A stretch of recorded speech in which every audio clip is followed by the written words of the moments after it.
Bengal Genius, a little over 33 hours away from Super Bowl, and once again, out of the woodwork comes that little worm, Carson Palmer. Trying to let things go, man, trying to think about the positive, the good days, but every time there's something good going on with Burrow, whether we're drafting Joe Burrow, he's out there bashing the organization.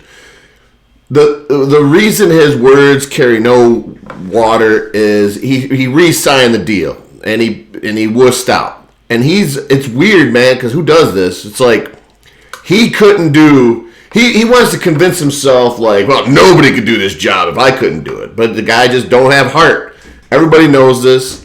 The guy is just soft. He was a tremendous arm talent. He was just overall not a leader of men. And for some reason, I know he was upset with the organization. And that team was loaded. You could definitely make an argument that offensive line from the 05 Bengals was definitely better than the current offensive line. Willie Anderson, Levi Jones, he was a first round. So 2 number 1 picks at tackle, first round picks. Rich Bram. So those dudes were loaded, and it still wasn't enough for him. And the thing is, when he's out there bashing them, he's talking about how, the day after, the number 1 question is going to be, is he going to re-sign, or, because are the Bengals going to do enough to protect him? The Bengals are spending tons of money, you knucklehead. He was crybabying because someone threw garbage. And, obviously it's stupid to throw garbage on a guy's lawn, right? But honestly, he keeps running his mouth. I'm going to drive out to Idaho and take a dump on his lawn because I'm just sick of it. He just is a rain cloud, man. He just tries to find negative stuff to say every time there's something good going on. So just go away, man. I don't know. Find something to do. Get a hobby. Grow potatoes. Do something, man. He just sucks. Unlike some of his other teammates from back in the day. I'll tell you, Chad Johnson, Hushmanzada are great. You got to check out Hushmanzada's podcast. It's something in the game. Let me see here. Let me get it so I can actually tell it to you because it's really good. I think it's about the game. Let me make sure. Let me confirm here. About the game. Yes, it's great.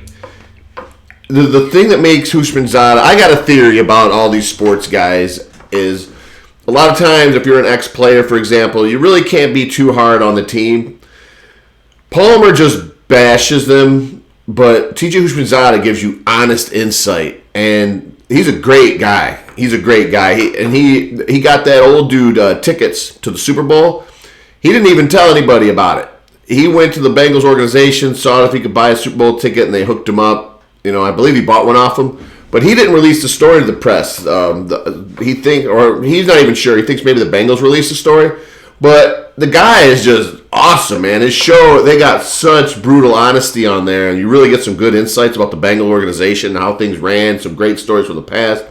He always has ex-Bengals on there, but it was interesting because he had Humphreys on, and he asked the cornerback from the Baltimore Ravens, and he asked him if he thought the team should re-sign Lamar Jackson, and he's like, kind of was him and Han a little bit. He's like, yeah, I think so, but you could tell that organization is not behind Lamar Jackson.